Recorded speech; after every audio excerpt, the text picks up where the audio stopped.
Okay, so the trade recap for NFP and unemployment rate Friday. All right. So my bias for the day was so the 4 hour invalidated all of these bullish Ferrari gaps and did a bearish BPR, huge bearish BPR.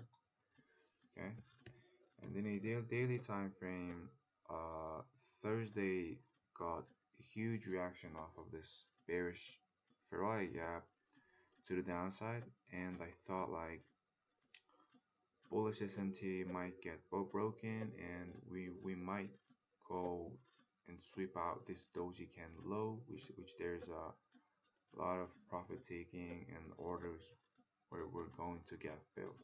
Okay, and in a 1 hour time frame, when the market opens, my bias for the day was bullish. Okay, my bias for the day was bullish because look at this. All of these hourly highs are like low resistance liquidity. Okay, like price can uh sweep them all in like one move, especially if there's a higher impact news like NFP and unemployment rate and then like so my bias was bullish. Okay, so in a 5 minute time frame at 8:30 pre-market, the news came out as a bearish. All right, so the one thing to keep in mind, and one thing to keep in mind that I should have kept that in mind, was that so the unemployment rate comes out as a bearish, prices tend to be bearish and follow the unemployment rates, what the unemployment rate is telling, and price is gonna follow that, right? And and this day I just traded uh against that knowledge. And so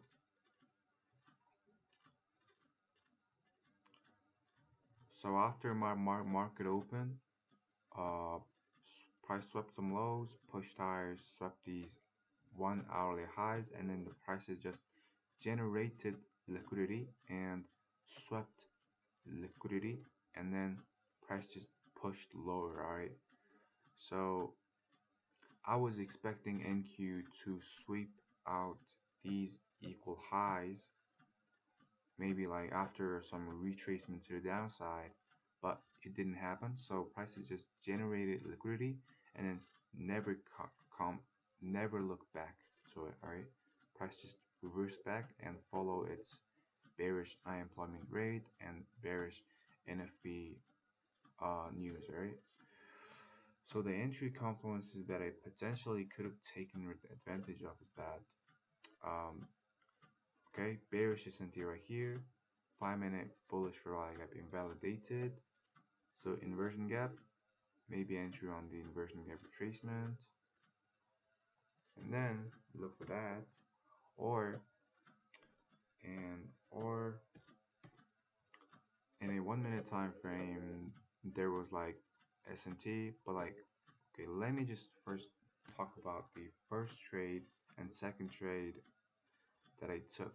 Okay, the third one is mock trade, and the second and first one was the live trade. And then so like after the bearish S&T is being made, I just still stuck to my bullish S&T, which was the wrong thing because I should have um, adapted to the market, right? Even though the entry confluences in 1 minute was pretty good, because like prices comes back to the OTE. Why I draw OTE? Because NQ price made a higher high off of here, all right? And ES, we have a lot of hourly highs are waiting to get swept, right?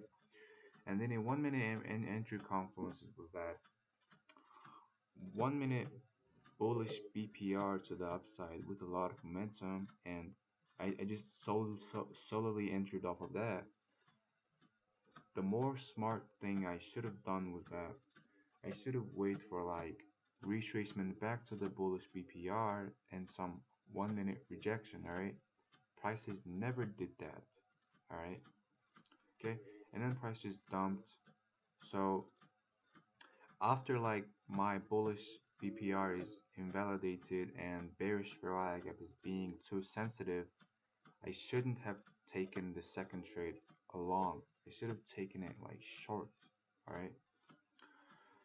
So why I took short, I'm sorry, why I took long off of here, because 1 minute bullish SMT, ES made a lower low, NQ made a higher low, which is a sweep, and then NQ didn't, alright? So the lagging index is ES, alright? And then we trading in this bearish Rye gap, price did a breakup structure to the upside, that's where I'm entered, alright? But the one thing is that, okay, the normal index dropped even further and dropped even cleaner than the lagging index.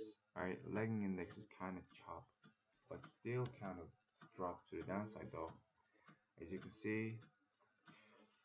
So like this is the move, alright. Like actually there's not much difference at all, but this is way cleaner and way smoother, way big moves, right? Okay, so these are the two trades that I took.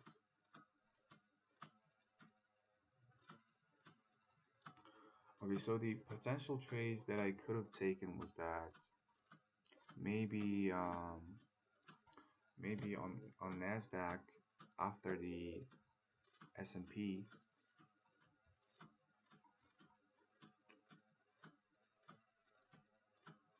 Okay, let me just finish it off here.